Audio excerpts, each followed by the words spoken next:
ఓం నమః శివాయ. ఓం నమో నారాయణాయ. నరదృష్టి నివారణ కాల భైరవాయ నమో నమః. హరి ఓం. మా ఛానల్కి స్వాగతం. చూస్తున్న వీక్షకులకు ప్రేక్షకులకు ప్రియ కాల భైరవ భగవద్బంధులకి స్వాగతం పలుకుతూ మమ్మల్ని ఎంతగానో ఆదరిస్తూ ఉండబడినటువంటి ప్రియ సోదర సోదరీమణులకు, జ్యోతిష్య అభిమానులకు, సనాతన ధర్మ సంరక్షణ అందరికీ కూడా వైశాఖ మాస పూర్ణిమ శుభాకాంక్షలు. విశేషమైనటువంటి ఈ వైశాఖ మాసంలో పూర్ణిమ గగనంలో ఆకాశంలో ఎంత వెలుగు ప్రసాదిస్తుందో, అలాగనే శ్రీ లక్ష్మీ సమేత నవనారసింహ స్వామికి ఆశీస్సులు అందరిపైన ఉండాలని, అందరినీ చల్లగా చూడాలని కోరుకుంటూ మనసారా ఆశీర్వచనం. ద్వాదశ రాశుల్లో గ్రహ గమనాలు వీక్షింపచేద్దాం. 1/5/2026 నుండి 15/5/2026 వరకు ద్వాదశ రాశిలో గ్రహ గమనాలు వీక్షింపచేద్దాం. మేషరాశిలో ఏడాది తర్వాత రవి భగవానుడు సంచార స్థితి, అక్కడే బుధ సంచార స్థితి, బుధాదిత్య రాజయోగము మరియు శుక్రుడు స్వక్షత్రకారకుడు వృషభ రాశిలో, మిథున రాశిలో దేవగురు బృహస్పతి సంచార స్థితి, సింహరాశిలో కేతు సంచార స్థితి, కుంభరాశిలో రాహు సంచార స్థితి, మీనరాశిలో కుజుడు మరియు శని భగవానుడు సంచార స్థితితో ద్వాదశ రాశుల్లో గ్రహ గమనాలు ఈ విధంగా ఉన్నాయి. కర్కాటక రాశి మిత్రులారా, తస్మాత్ జాగ్రత్త. అష్టమంలో రాహు, భాగ్యంలో కుజశనుల కలయిక, రెండు అనుకూలంగా లేని పరిస్థితి ఉంది. తస్మాత్ జాగ్రత్త. కర్కాటక రాశిలో ఏ నక్షత్రాలు వస్తాయనగా పునర్వసు నక్షత్రంలోని చివరి పాదమైనటువంటి 4వ పాదము, పుష్యమీ నక్షత్రంలోని 4 పాదాలు, ఆశ్లేష నక్షత్రంలోని 4 పాదాలు కలిపితే కర్కాటక రాశి. రాశాధిపతి చంద్రభగవానుడు. వీరికి విశేషంగా ధనావాకు కుటుంబ స్థానంలో కేతు సంచారం చేయడం, విశేషంగా అష్టమంలో రాహు, భాగ్యంలో కుజశనుల యొక్క సంచార స్థితి చాలా అనుకూలంగా లేదు అని చెప్పి గమనించగలగాలి. కనుక ఇలాంటి కాల సమయంలో మీ జన్మ నక్షత్రం రోజున, మంగళవారం రోజున, శనివారం రోజున ప్రేమికులు, భార్యాభర్తలు, పార్ట్నర్షిప్ వ్యవహార కార్యక్రమాలు చేసే వారందరూ కూడా ఓర్పు సమన్వయం చాలా అవసరం. లేకపోతే అనేక రకాలమైనటువంటి కోపతాపాలకు వెళ్ళారా, అనేక రకాల సమస్యల సుడిగుండాలకు వెళ్ళడం, దీర్ఘకాలిక వ్యాధులైనటువంటి షుగరు, థైరాయిడ్, బ్రెయిన్ స్ట్రోక్ లాంటి వ్యాధులు రావడం, భార్యాభర్తల మధ్య చిన్న చిన్న విషయాలు పెద్ద పెద్దగా మారిపోవడం, ప్రేమికుల మధ్య విభేదాలు రావడం, ఆర్థిక ఇబ్బందులకు గురవ్వడం, అనేక రకాలమైన సమస్యలతో మీరు ఇబ్బంది పడే పరిస్థితి ఉంటుంది. కనుక ఇలాంటి కాల సమయంలోనే మౌనం, ధ్యానం, ఏకాగ్రత, సత్ప్రవర్తన అవసరం. ఎవరన్నా ఏదన్నా అన్నా కొన్ని విన్నా వినట్టు ఉండండి, చూసినా చూడనట్టు ఉండండి. గడ్డు కాలాన్ని దాటగలిగితే భవిష్యత్ అంతా మీదే. లేకపోతే భారీ మూల్యం చెల్లించక తప్పదు. దీని పర్యావసనం చేత పోలీస్ స్టేషన్లు, కోర్టు ఆలోచనలు, న్యాయవాదుల సలహాలు, ఆర్థిక ఇబ్బందులతో సతమతమయ్యే పరిస్థితి చాలా అధికంగా ఉంటుంది.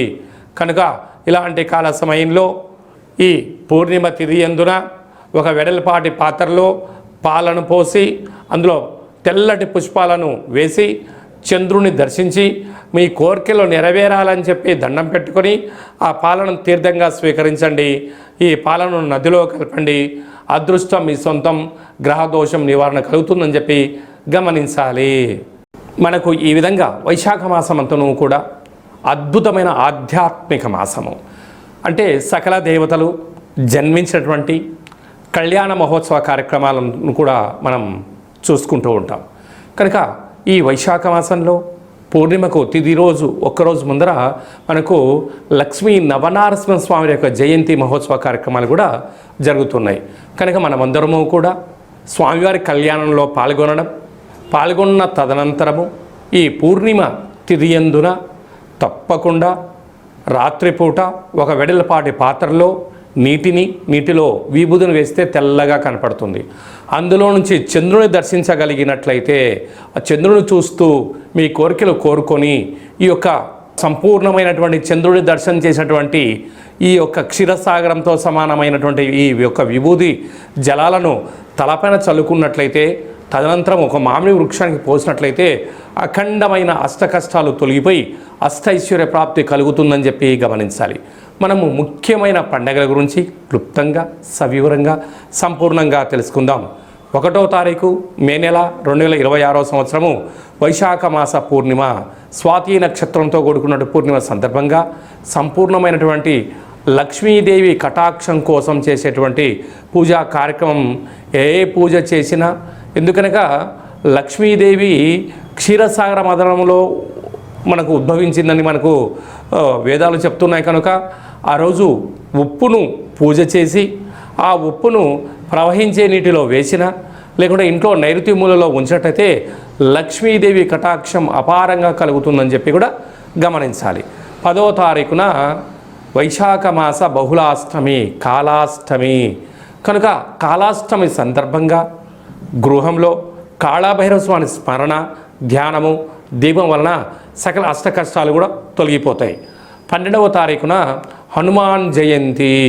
కనుక మనకు రామతత్వానికి, భక్తితత్వానికి హనుమంతుడు స్వామివారే. కనుక ఆ రోజు హనుమంతుల స్వామివారికి తమలపాకుల పైన శ్రీరామ శ్రీరామ అని రాసి 100 ఆకుల పైన సింధూరంతో రాసి ఆయనకు మాలను సమర్పించినట్టయితే సకల భూత ప్రేత పిచాచ సకల శనిగ్రహ దోషాలు సంపూర్ణంగా తొలగిపోతాయని చెప్పి గమనించాలి.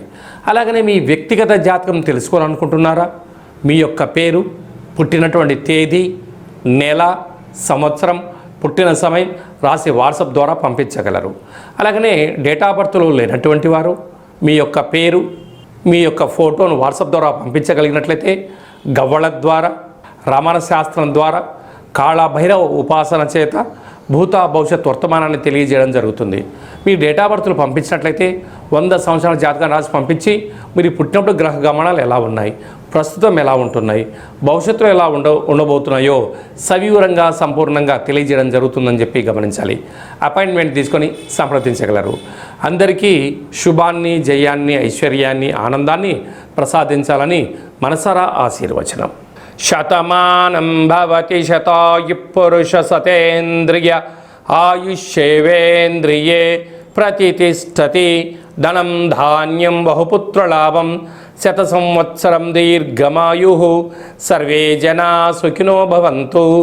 లోకా సమస్తా సుఖినో భవంతు. సర్వం కాళభైరవ దేవతార్పణమస్తు. హరి ఓం. ఈ వీడియో మీకు నచ్చినట్టయితే మా ఛానల్ని సబ్స్క్రైబ్ చేసుకోండి, లైక్ చేయండి. ఈ ఆధ్యాత్మిక భక్తి సమాచారాన్ని భగవద్బంధులకు, మిత్రులకు చేరవేసి హిందూ ధర్మాన్ని కాపాడండి.